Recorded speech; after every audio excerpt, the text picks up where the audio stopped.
Everything starts when news breaks that big-time crime boss Liam McCaffrey died in prison at age 76. According to reports, McCaffrey had no known kids, but he ran a massive global empire of assassinations, extortion, and robberies for decades. While the world was processing this news in a faraway city, Jessica was keeping up appearances at a fancy bar. Outside, her husband Adam was climbing up an apartment building like it was nothing, coordinating the mission with his wife at the same time. He told her how to secure the package they were looking for. Following his exact instructions, Jessica found the hidden key under the bar and carefully left through the kitchen to avoid the security cameras. During the escape, she asked him if he was planning to be late for their date. Dan assured her not to worry because he was doing everything he could to get there on time despite the dangerous climb. Right then, a half-naked guy spotted him from inside his apartment, but decided to just ignore the weird scene and go about his business. Jessica got to apartment 556, and following Dan's orders, she opened the package that had a stunning necklace with a huge gem inside. A moment later, Dan came through the window, revealing that this was his way of making it to the date they had planned after a week apart. Without wasting time, he put the necklace on her, and they both got caught up in the moment, starting some passionate making out.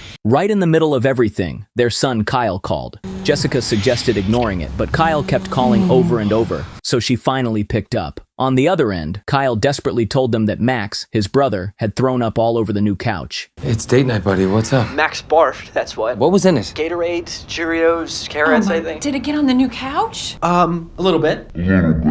Dan, cutting him off, immediately ordered him to clean up the mess and told his son they'd be home soon to take care of his brother personally. A little later, the family was enjoying a happy moment in the car, singing together. Even the shy teenager Kyle joined in the family song with unexpected enthusiasm. Come on, you're not doing it. You're unbelievable. The trip took them to their grandparents' house for Thanksgiving, where the whole family came out to greet them excitedly. Once inside, Kyle's uncles offered him alcohol, but Jessica straight up refused to let her son drink. Instead, she ordered Kyle to go to the kitchen to get more ice for the drinks. The kid obeyed right away, but when he put the ice bucket on the counter, he didn't notice that he accidentally made a knife fly at high speed straight toward his grandma's head. Dan activated his crazy reflexes and caught the blade in midair, saving his mother from a terrible accident. Lord Jim. Later, Kyle complained because he thought he was old enough, but his family insisted on keeping him at the kids' table for one more year. Dan interrupted the gathering with a video call so Nina could join the family dinner. Her grandfather asked Nina about an article she'd written, mentioning he'd heard on the news that McCaffrey had died in Las Vegas the week before. The mood got tense until Jessica cleverly changed the subject. Later in private, Jessica told Nina that she'd gotten an important job offer to take over the Ohio track team, but she hadn't decided yet because she hadn't even told Dan, since accepting the position would mean they'd have to move. Nina advised her not to waste this great opportunity and to think seriously about her career. After that, Jessica asked Nina about coming back for Christmas, and that's when Nina revealed that unfortunately, she couldn't make it to this year's Christmas party. The Morgans are always together on Christmas. Kyle, can you imagine Christmas without Nina? Yeah. Oh, thanks. You're a big help. Then, just as Kyle was about to go on with his day, Dan decided to punish him severely after finding out his son had deleted all his high school classmates' grades. So he ordered him to stay home and work on his college application. The next day, Dan got to his office and his assistant told him that the Bank of London had requested his security services. Dan accepted the offer right away, seeing the opportunity to use the job as an excuse to spend Christmas in London. He told his family about his decision while Kyle was practicing driving. Kyle firmly objected, arguing that he had a tournament right around those dates. Jessica also disagreed, pointing out that their youngest son Max had never taken such a long trip and that she'd rather spend Christmas at home since they never knew how much time they had left in that place. But when Dan insisted that home is really wherever the family is, Jessica gave in, thinking her agreement would make him more likely to support her future job in Ohio. The family conversation was abruptly interrupted by Kyle's inexperience behind the wheel, which resulted in him crashing into another car. Well, stop sign! Oh, shit! You know what? Mom's right. London's a great idea. Let's get out of here. So the family arrived in London at night, greeted by the atmosphere of a European Christmas. The next day, as they headed to their daughter's hotel, the bohemian world of London's streets hit them hard. Dan even commented that Nina should move out of that neighborhood, calling it unsafe and sketchy. Moments later, they showed up at Nina's apartment as a surprise. When Kyle went to the bathroom to do his business, he was shocked to find a man in the shower. Dan reacted immediately, cornering the half-naked man until Nina stepped in, formally introducing him as her Moroccan boyfriend named Omar. Omar. Dan proceeded to interrogate him and found out he was 24 years old, worked as a chef, and also as a DJ. Are you done now with your inquisition? No. Qu'est-ce qu'il fait dans la vie? I cook. He's a chef. And I do parkour. That explains it. And I DJ. Yeah, Omar is multi-talented. Getting over the initial surprise, and while walking around the city together, Nina told her parents that she'd met Omar because he was a left-wing activist who liked going to protests. Meanwhile, when Omar talked to his brother-in-law Kyle, and Kyle mentioned that he found life too boring, and that's why he focused on video games, Omar decided to show him how amazing life can be if you want it to be. To prove it, he did some parkour using some nearby stairs. Max, the little brother, was super impressed and decided to copy him, but ended up hitting himself, though nothing serious. After this, the family agreed to split up to handle their individual business and meet up at night to enjoy Christmas together. The next day, Dan left to meet with the bank that hired him, and Nina took advantage of his absence to call out her mom for not telling her about the Ohio job offer. Jessica said she was waiting for the right moment. So Nina decided to give Jessica her space and took her brothers to the park along with Omar. Meanwhile, Dan got to the bank and immediately started carefully examining the place, taking detailed notes about the existing security service. Soon he was met by Aiden Clark, the man who'd called him, who explained he wanted a kinetic review of his facilities since they'd just expanded. Dan asked Clark if he was asking him to break into his own bank right then and there as part of his test job, and Clark said yes. You want me to break into your bank? Right now? That's what you do, isn't it? All right, walk with me, nice and casual. So Dan proceeded to walk through the place naturally with the man. Thanks to a scanner he had with him, he managed to clone an access card and open a door. Meanwhile, Jessica was practicing in front of the mirror, the perfect way to tell her husband she wanted to move when she got an unexpected visitor. Back with Dan, he explained to Clark the weaknesses of the internal security cameras, pointing out they could be easily hacked. Then, using just a simple paperclip, Dan managed to open another door. And when they were discovered by a bank staff member, Dan used his manipulation skills to get rid of him. Excuse me, you can't be back here. Doug, just the man I'm looking for. You have something in your teeth. There's a very unhappy client asking for you up front. Confidence and a little humiliation goes a long way, huh? For the next door, Dan used the card he'd just stolen from the staff member, managing to access the vault. Once inside, he immediately jumped on Clark, taking him down and demanding he reveal his true identity. Searching Clark's pocket, Dan discovered he had his wife's location tracked. Clark, calling him by his real name, ordered him to finish robbing safety deposit box 411 for them, confirming he'd been using him all along to break into the vault. Dan obeyed. Discovering the box contained a digital key he recognized as the key to the kingdom. Clark showed him a photo of himself with his father and the maid's son named Finn. Right then, Dan understood that the man in front of him was that kid, and that they were actually half-brothers, since his father never wanted to acknowledge him or give him his last name. After that, Clark explained his plan was to keep the key, while Dan took all the blame. Knowing Dan couldn't go to the police because his connection to McCaffrey would result in his execution. With no options, Dan continued with the plan, pretending he was using his brother as a hostage to move through the bank without problems. Once outside, Clark returned his wife, who'd had a gun taped to her hand to frame her. Also with no options and the police about to arrive, the couple started a frantic chase through the hallways that took them inside a nearby bar. Clark was already enjoying his victory until he discovered with great frustration that his brother had stolen the key at the last moment. Furious, he immediately ordered them to turn around and head to the hotel. Far from there, siblings Kyle and Nina were talking when Dan called to order them to stay in the park and immediately get rid of their phones for security reasons. Kyle thought it was a joke, but hearing Nina, she understood they were involved in serious trouble again and obeyed without question. Moments later, the family met up, just as Clark discovered they'd changed direction and joined the chase. The family managed to get far enough away to enter the shopping area where they boarded a double-decker bus. However, they were immediately spotted by Clark, who caught up with them and pointed a gun at them. Clark demanded that Dan tell his family how his own father had abandoned him and then asked him to give back the key. Dan responded by jumping on him and disarming him, starting an intense hand-to-hand battle on the roof of the moving bus. During the fight, Clark bitterly threw in his face that while his brother spent 20 years selling used cars, he was doing his father's dirty work. At one point in the fight, Clark took the lead and was ready to stab his brother, but Jessica arrived just in time to attack him with a fire extinguisher. Despite the hit, Clark managed to take her hostage. With no other options, Dan dropped the key, causing his brother to abandon everything to go after it on the highway. Once safe, Dan took his family to a Chinese restaurant where he met up with an old friend named Simo, who returned a favor by giving him a bag with his essential belongings belongings. After that, Dan decided to explain the truth to his family. His father had a house in Ireland where they spent summers, and it turned out he had a son with the housekeeper. Dan also explained that they needed to escape London urgently. Nina objected, arguing she already had an established life in the city. However, Dan made them understand that now that his brother had the key, he had access to all his father's money, as well as the contacts needed to hire all his assassins and surveillance systems, which put the whole family in immediate danger. Dan explained to his family that they couldn't go to the police because he'd been forced to rob a bank, and Clark had solid evidence of all his past crimes.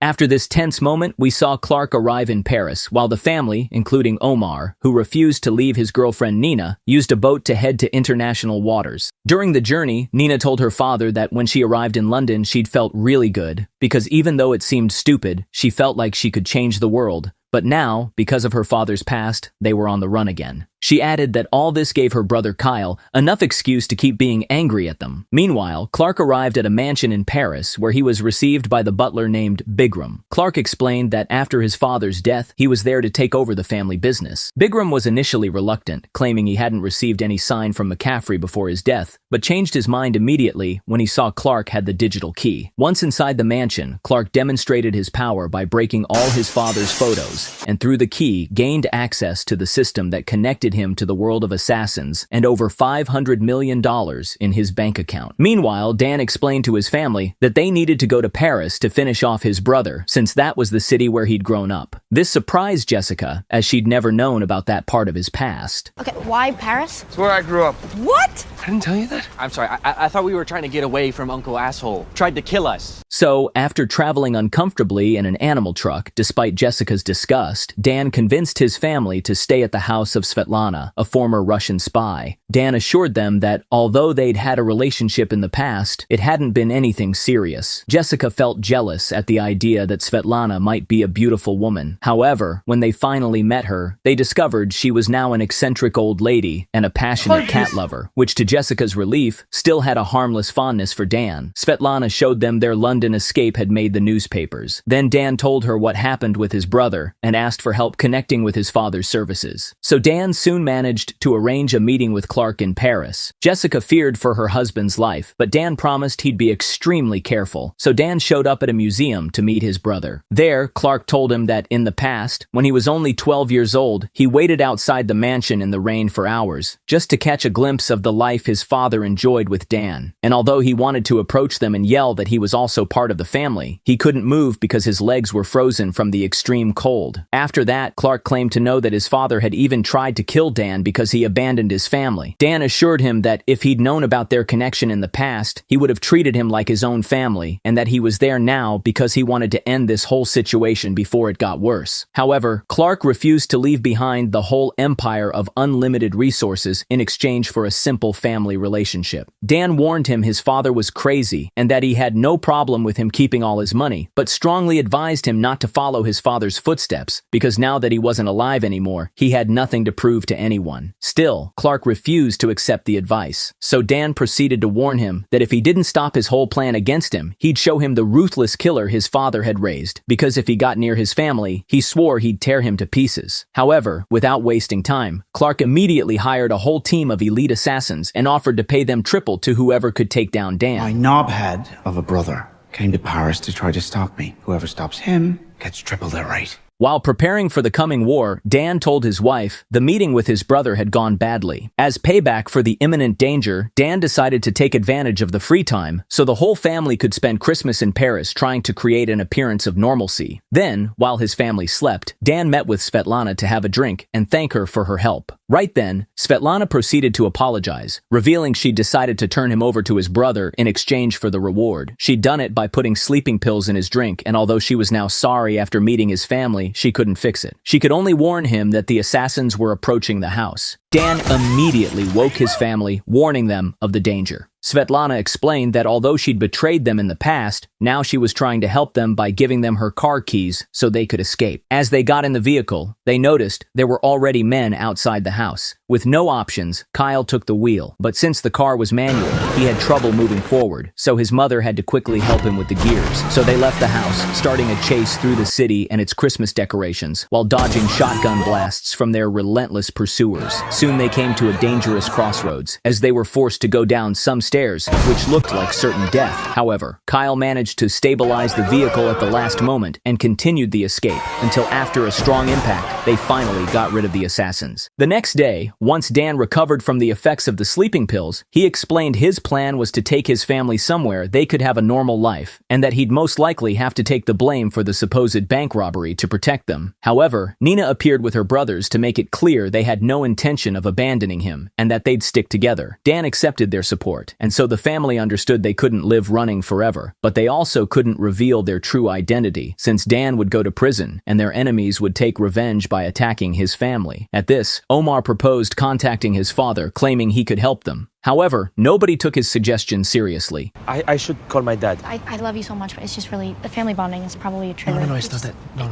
Instead, they decided they had to attack Clark. To do this, they positioned themselves outside their brother's house. There, Dan revealed he'd spent his childhood in that mansion where he even had a butler named Bikram. I'm sorry, butler? You're a butler, Mr. Clean Up After Yourself? Yeah, do all your own dishes. Then, because the mansion was very well guarded, in addition to its security systems and multiple assassins, Dan explained they needed to enter through the roof. Here, Kyle gave him a device to introduce into the assassin system so he could delete the covert files and stop the existence of assassins operating from the shadows. With that said, the plan was set in motion. Dan and Omar proceeded to climb the mansion walls, skillfully dodging the security cameras while Nina recorded all their conversations for the plan, so they managed to surprise one of the snipers, taking him down without much trouble. And although he pulled out a hidden weapon, Dan quickly subdued him again. Right then, Clark called on the communicator to demand a report. Immediately, Kyle used the sniper's recording to fake his words as a routine response. Harry, I said report.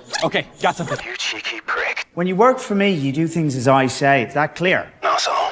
Would my dad have put up with this? So Dan and Omar kept moving forward, while below, Omar's activist friends started to act to create a massive distraction, led by Nina, accusing Clark of being a capitalist pig. The protest caught the police's attention, who confronted Nina, demanding her passport. To prevent her from being discovered and ruining their plan, Omar decided to destroy a car, causing a huge explosion to divert the police's attention. Meanwhile, Dan continued with his plan, getting a box with his belongings he'd hidden in the mansion walls. So using a crowbar, he managed to break into the attic, where he reunited with his old room and all his old memories. However, he was soon discovered by his brother, who pointed a gun at him and reminded him that in his childhood, Dan had told him about how to get in and out of his Paris castle. Clark planned to kill him right away, but Bikram warned him the mansion had an exclusive room for such events. Clark agreed to follow protocol, and while guiding him to his fatal destination, Dan discreetly dropped a device and communicated with his family to order them to abort the mission and leave him behind to continue with their lives. Clark immediately discovered the microphone and camera, and although he understood his family was very close, he preferred to ignore it and move on. Jessica was ready to follow her husband's orders and disappear immediately, but her kids flat out refused to abandon their father, and also pointed out the hacking device was still unguarded in the mansion. Moments later, Jessica changed her mind, deciding she'd go in personally to save her husband, and ordered her kids that if anything went wrong, they should immediately escape to the embassy. So we saw Jessica manage to climb without problems to the roof of the neighboring building, but in front of her stood a dead end of several meters. Seeing this, Nina warned her mother not to try jumping, as it was too dangerous. However, Jessica remembered she'd been able to make a similar jump in Las Vegas, as well as in college, where she managed to jump a distance of 5 meters. So willing to do anything, she took the necessary distance, and with a big push, managed to make it to the other side successfully. Meanwhile, inside, Clark blamed his brother for involving his family, and ordered his assassins to find his sister-in-law and nephews to execute them. On her side, Jessica infiltrated through the same opening in the attic, reaching her husband's old playroom, where she recovered the hacking device. Nearby, Bikram was guiding everyone to the basement while Dan talked with the butler, remembering the old days like that time his father locked him up for 4 days straight for talking back. Remember Dad locked me down here in the dark for 4 days for talking back to him? I remember it working. Huh? Once in position, Dan asked the butler if he thought his father would have really wanted that, and he claimed that yes, he would. But just as Clark fired, we saw Butler Bikram activate a secret trap that ended up ejecting Dan to a lower floor. Witnessing this betrayal, Clark harshly blamed him for his action. However, Bikram made it clear he knew very well that despite their differences, McCaffrey would have wanted him to protect his son, Dan. Clark hit the butler but didn't kill him. Instead, he sent his hitmen after his brother. Meanwhile, Jessica reached the operations table where she introduced the device, allowing her son Kyle to start accessing the data and the mansion system itself. So they warned their mother that someone was approaching. She tried to escape, but the doors were locked, so she was forced to hide in a closet. The assassin armed with a sword arrived and soon detected her presence in the closet. But before she could attack, Jessica came out of her hiding spot and managed to knock her down. The assassin caught up with her, but we saw Jessica's skills helped her block her attacks with furniture and dodge others with her own combat ability. Jessica managed to evade the assassin's serious attacks and with no other option proceeded to respond by throwing books at her until with one of them, she managed to disarm her. Right away, they started a battle of strength in which, surprisingly, Jessica ended up knocking down her pursuer, and although she got back up, Jessica immediately knocked her out with a statue directly to the head. Several floors down, through hallways that looked like catacombs, Dan warned his brother that although he didn't want that house, it was still his. So Dan used his deep knowledge of the mansion to cut the lights, which helped him dodge the projectiles directed at him. Then he surprised the first assassin and subdued him by smashing him against a whole wine collection. The second assassin found him and unleashed a rain of fire at Dan. But when he ran out of ammo, Dan threw himself at him and also slammed him against the wines. At the same time, the kids realized the assassins had already located them and were quickly approaching their car, which refused to start. Kyle speeded up his hacking methods by injecting a virus into the system with no options. They were forced to continue on foot. Here, Nina publicly blamed the assassin for being an oil company ally, making the protesters throw themselves at him and delay him enough while they escaped. When Jessica got to the car, she found it empty, following her instincts in search of her children. On the other hand, when Clark returned to his mansion, he discovered his system had been hacked, as all his money was being transferred and his files were being deleted.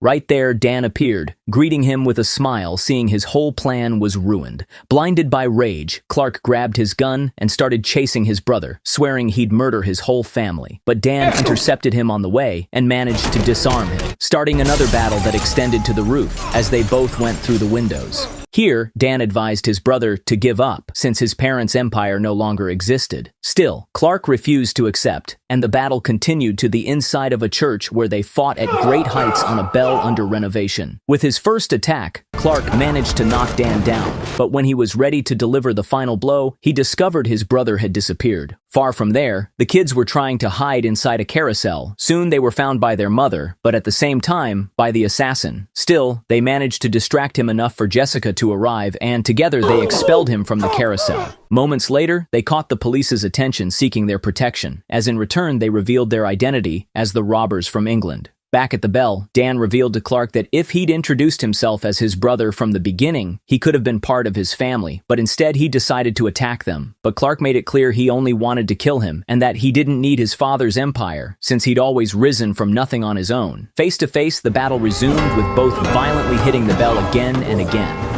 At one point, Clark warned him he should give up, because he'd never win. Dan made it clear that he still had something to fight for, unlike his brother, who had nothing. So Dan took advantage of his brother's anger to trap him with a rope that tied him to the bell. He dropped him, and although Clark thought he'd die, he was only left hanging in the air in the center of the church. After this, Dan went outside, where he was received by the French police and arrested along with his family. Nearby, he noticed Bikram, the butler, was still alive. Once aboard the police van, Kyle revealed to his sister that he'd transferred their grandfather's $500 million to Greenpeace as an unexpected Christmas gift. From the van, Dan watched as the police also took away his brother Clark. Moments later, a government car arrived at the place from which Omar and his father emerged, who turned out to be the Secretary General of Interpol.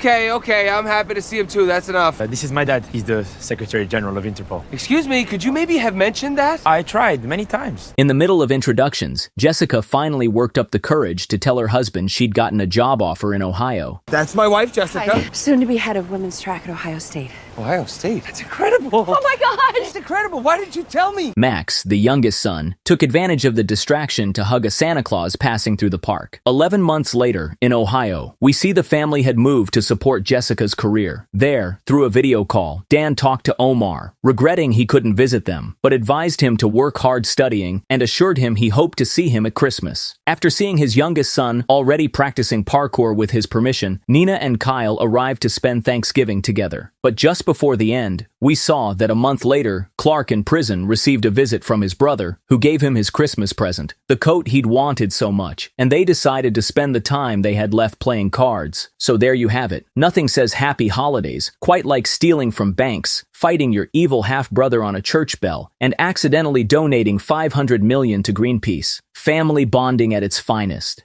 If you enjoyed this recap, hit that subscribe button and drop a comment telling me which movie you want me to cover next.